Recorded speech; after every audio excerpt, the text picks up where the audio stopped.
Réussir en parallèle dans les NFT et la DeFi, c'est une prouesse que peu de blockchains ont réussi. Ainsi, mis à part Ethereum, une seule autre blockchain pèse un poids significatif dans les deux secteurs. Cette blockchain, c'est Solana, l'un des projets préférés de beaucoup d'investisseurs. Et si les investisseurs la choisissent, ce n'est pas pour rien. La blockchain Solana offre des performances records en termes de nombre de transactions qu'il est possible d'exécuter, ainsi que de vitesse d'exécution des transactions. On estime entre 50 et 65 000 transactions par seconde les capacités du réseau, et chaque transaction coûte une fraction de centime. Ces avancées sont cruciales pour réussir dans le domaine hyper concurrentiel de la DeFi. En chiffres, la DeFi sur Solana, c'est 50 protocoles pour un peu plus de 9 milliards de liquidités investies. Dans la vidéo du jour, on va s'intéresser à une petite dizaine de protocoles de la DeFi qui sont à la fois les plus importants et les plus prometteurs de l'écosystème à l'heure actuelle, au moins de mon avis. Bonjour et bienvenue sur Cryptomania pour le troisième épisode de la semaine spéciale DeFi, où l'on découvre chaque jour un écosystème. Si cette vidéo atteint les 200 likes, je continuerai à parcourir des écosystèmes, avec une vidéo sur la DeFi sur Avalanche, une vidéo sur Ethereum, une vidéo sur Binance et peut-être même d'autres écosystèmes. À vous de me dire en commentaire ce qui vous intéresse. Pour la vidéo du jour, revenons-en à Solana. Pour que ce soit plus simple pour vous de suivre, j'ai divisé la vidéo en 4 catégories d'applications de la DeFi que vous découvrirez au fur et à mesure. Avant de plonger à proprement parler dans la vidéo, comme sur toutes les autres blockchains, il vous faut un wallet pour naviguer sur l'écosystème Solana. Le wallet Phantom est celui que j'utilise personnellement. Il est assez facile à prendre en main et vous permettra une utilisation aisée de la blockchain. La première catégorie, c'est celle du stacking liquide. Le stacking liquide, c'est ce qui vous permet de profiter des récompenses du stacking, ici sur du Sol, tout en gardant la possibilité d'utiliser vos tokens dans d'autres applications de la DeFi. Le protocole le plus avancé à ce niveau, c'est le protocole Marinade Finance. Sur ce protocole sont investis plus d'1 milliard de dollars de tokens Sol. En échange, les investisseurs reçoivent des tokens MSOL en échange de leurs tokens Sol déposés. Ces tokens MSOL accumulent directement les récompenses du stacking, puisque le protocole rachète des tokens Sol avec les récompenses, de façon à faire mécaniquement augmenter la valeur du token MSOL par rapport au token Sol. Ces tokens MSOL peuvent ensuite être investis sur différents protocoles de la DeFi, ou même utilisés comme collatéral d'un emprunt. Ainsi, on cumule les récompenses du stacking qui sont directement intégrées au token MSOL avec l'utilisation du token qui permet elle aussi de générer du rendement. Marinade Finance, ce n'est pas le seul protocole qui propose du stacking liquide, loin de là. Parmi les plus populaires sur Solana, on peut citer notamment Jpool ou encore le protocole Lido, dont je vous avais déjà parlé dans ma vidéo DeFi sur Terra. Chaque protocole vous donne un token différent en échange de vos tokens Sol stackés, et c'est là qu'il y a la plus grosse différence entre les protocoles. Ainsi, chaque projet détermine l'utilité à donner à ce token et travaille en ce sens. Alors, avant de faire votre choix entre les solutions de stacking liquide sur Solana, veillez bien à ce que le token que vous obtiendrez soit utile pour à minima augmenter la rentabilité de votre investissement.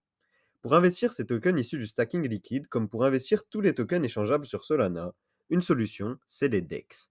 Les DEX, c'est les plateformes d'échange décentralisées sur lesquelles on peut retrouver tous les tokens d'une blockchain donnée. Pour assurer ces échanges, les DEX reposent sur des liquidity pools, qui sont des fonds gérés par la communauté composés de deux monnaies pour apporter les liquidités permettant d'assurer les conversions d'une monnaie à l'autre. En échange, ceux qui fournissent des liquidités reçoivent des récompenses. La catégorie des DEX est représentée par le DEX le plus populaire sur Solana, à savoir Raydium. Si vous avez déjà utilisé Uniswap sur Ethereum, Raydium a un fonctionnement similaire, du moins sur les principaux aspects. La première fonctionnalité, c'est le swap de tokens, qui permet d'échanger les tokens disponibles sur Solana. Cette fonctionnalité repose sur les pools de liquidité. Pour investir sur les pools de liquidité, ça se passe en deux temps. Depuis la section Liquidity, vous mettez les deux tokens de la paire que vous souhaitez alimenter, en proportion égale par rapport à leur prix en dollars. En échange, vous obtenez des LP tokens. Ces LP tokens, vous pouvez les investir depuis la section Farm.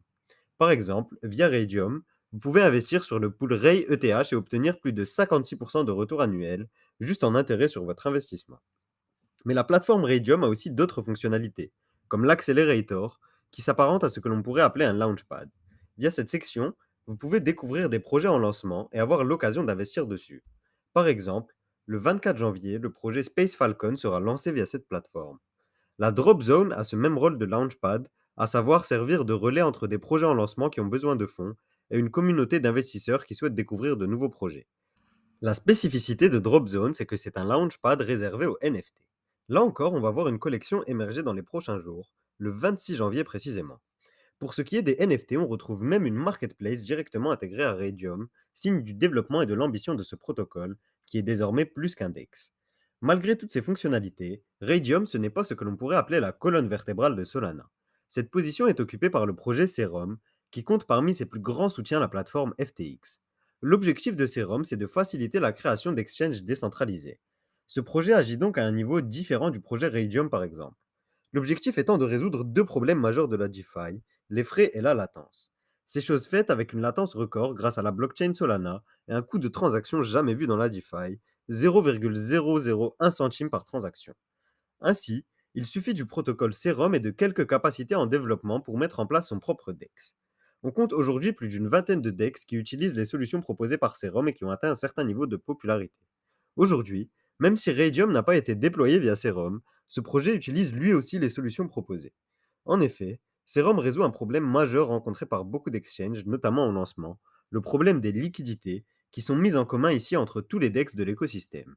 Pour assurer son fonctionnement, Serum s'appuie sur un carnet d'ordres qui ne sont pas contrôlés par un market maker, mais bien émis sur le marché et conservés sur la blockchain Solana.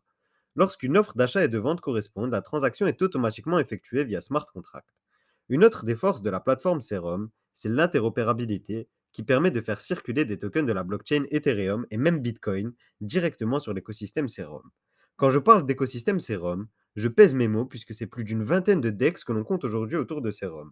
Parmi les plus connus, hors Radium, on retrouve notamment Atrix, qui est le premier DEX sur Serum à offrir la possibilité de créer des pools de liquidités soi-même hyper facilement. Cela permet de retrouver des pools pas forcément connus, avec par exemple un pool BTC-UST qui offre 65% d'APY à l'heure actuelle sur la plateforme. Mais tous les DEX importants de Solana ne font pas partie de l'écosystème Serum.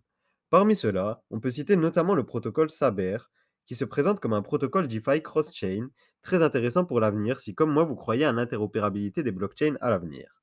Enfin, le dernier DEX dont je veux vous parler sur Solana, c'est le DEX Orca. Ce DEX est actuellement la neuvième application de la DeFi en termes de liquidité accueillie sur cette blockchain. Le cœur du projet, c'est la facilité d'utilisation et la facilité d'accès. Alors, n'hésitez pas à jeter un œil sur ce projet si vous êtes attiré par la blockchain Solana. Après ce petit tour des DEX, passons à la troisième catégorie, celle des plateformes de lending.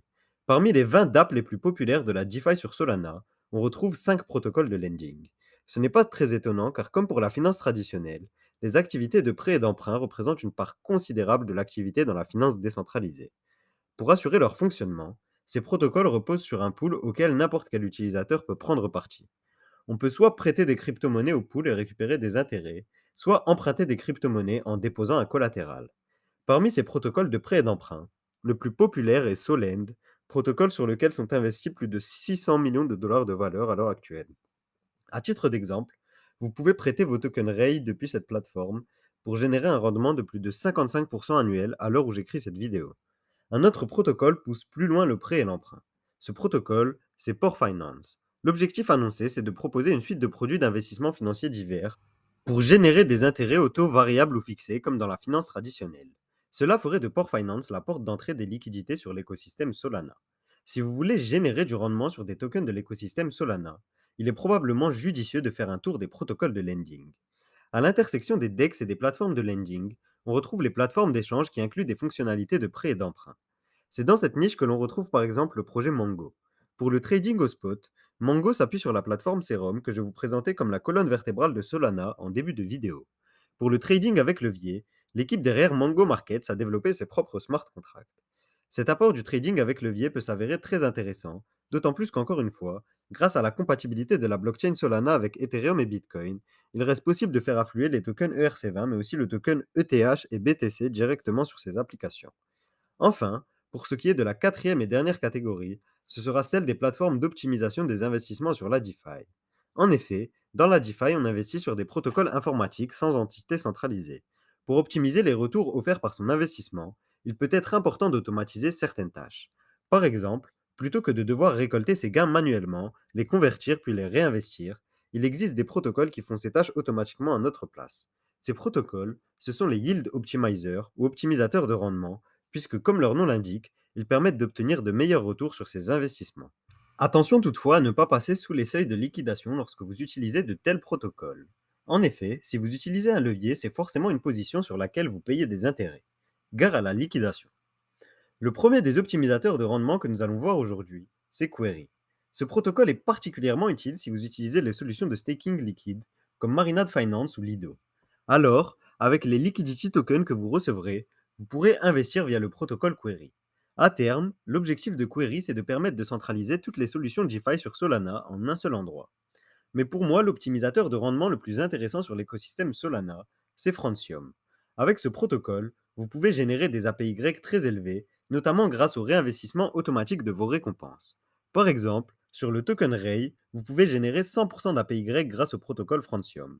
Qui plus est, via ce protocole, vous pouvez mettre en place une stratégie développée avec un investissement programmé de vos profits. Dans les protocoles d'optimisation de rendement, on retrouve également Almond, qui est un modèle plus traditionnel. Via ce protocole, vous pouvez investir sur des pools de liquidités de la blockchain Solana avec des rendements très intéressants. Ce qui peut s'avérer plutôt intéressant à long terme, c'est que le token ALM de la plateforme n'a pas été distribué à des investisseurs privés, mais est distribué intégralement aux contributeurs de la plateforme.